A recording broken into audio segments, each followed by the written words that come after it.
Shalom para todos.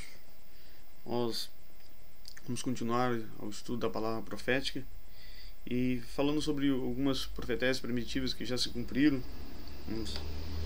nas Sagradas Escrituras. Eu gostaria que aqueles que têm sua Bíblia alcance, abra e vamos ler no capítulo 8, o versículo 20. Daniel, do livro de Daniel, capítulo 8, versículo 20. Diz assim: aquele carneiro com os 2 chifres que viste são o rei da Média e da Pérsia, mas o bode peludo é o rei da Grécia.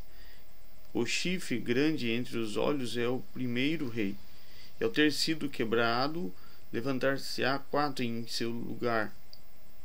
Significa que 4 reinos se levantarão deste povo, mas não com força igual a que ele tinha. Somente até aqui, e estou certo de que Deus vai nos abençoar na meditação de sua palavra. Olhando para uma profecia tão bela como essa, nós vemos claramente o contexto. Você pode ler em várias versões. Nós temos uma versão que eu sempre recomendo, a versão judaica, muito boa. Eu estou lendo a Ferreira de Almeida, mas esta versão judaica, a versão internacional.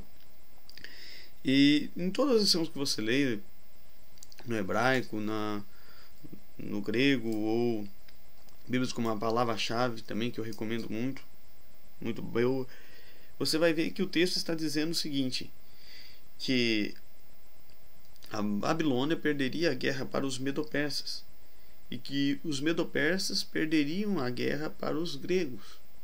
E após os gregos vencessem, através de um rei, ia se dividir em 4. Estatisticamente, qual é a possibilidade disso acontecer? Pense bem, seria como eu dissesse assim: o Brasil vai guerrear contra os Estados Unidos, e depois que o Brasil guerrear contra os Estados Unidos, ele vai vencer. Mas quando o Brasil vencer os Estados Unidos, ele vai guerrear contra a Inglaterra, mas daí ele vai perder. E quando a Inglaterra ganhar através de um rei, ela vai ser dividida em 4 reinos. Se eu tivesse profetizado algo assim, qual é a possibilidade disso acontecer na história da humanidade? Bem, Daniel disse que a Babilônia perderia para os medo-persas, e isso aconteceu. E que os medo-persas perderiam para os gregos através de um rei, um grande chifre, um grande rei. E isso aconteceu. Os medo-persas perdeu para os gregos através de Alexandre o Grande. Mas ele fala algo fantástico no versículo 24. Confira aí, capítulo 8, verso 24. Quando ele diz que, versículo 22, ao ter sido quebrado ou acabado este grande rei, levantar-se-á 4 em seu lugar. E ele explica que 4 reinos se levantariam.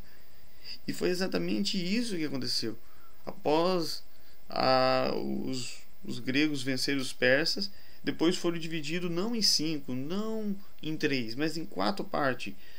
O primeiro rei, Cassandro; o segundo, Lisimaco; o terceiro, Seleuco; e o quarto, Ptolomeu. Você pode ver isso na história cumprida.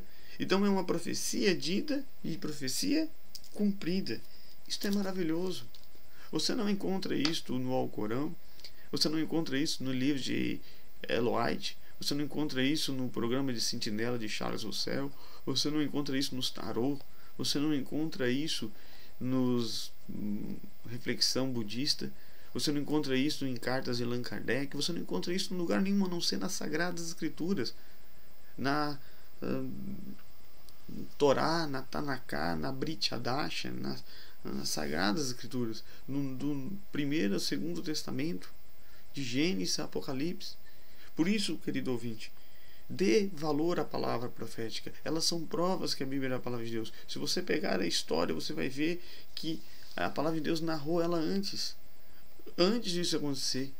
Daniel, lá no reino babilônico, ele já sabia que a Babilônia ia perder para os medo-persas, que os medo-persas ia perder para os gregos, e que os gregos iam se dividir em 4. Ele lá no período babilônico ele sabia disso. Deus revelou isso a ele, e ele revelou isso a nós, porque o Senhor quer que os seus servos sejam como ele, e Deus sabe o futuro, e ele nos revelou o futuro. E isto são provas de que as palavras de Deus de fato se cumprem. E se profecias detalhadas como essa se cumpriu, profecias como o arrebatamento da igreja, o raptato, profecias como a segunda volta de Cristo para reinar, que voltará para Israel e Israel para o mundo, também vão se cumprir. E estão às portas de se cumprir. Por isso, creia mais na palavra de Deus, estude mais a palavra de Deus, dê mais valor à palavra profética, porque o Senhor nos deu a oportunidade. É aqueles que verdadeiramente estudarem sua palavra e amarem Ele, saber aquilo que ainda vai acontecer. Nos revelou através das suas sagradas escrituras o futuro. Não despreze a palavra profética. E que Deus abençoe a todos. Amém.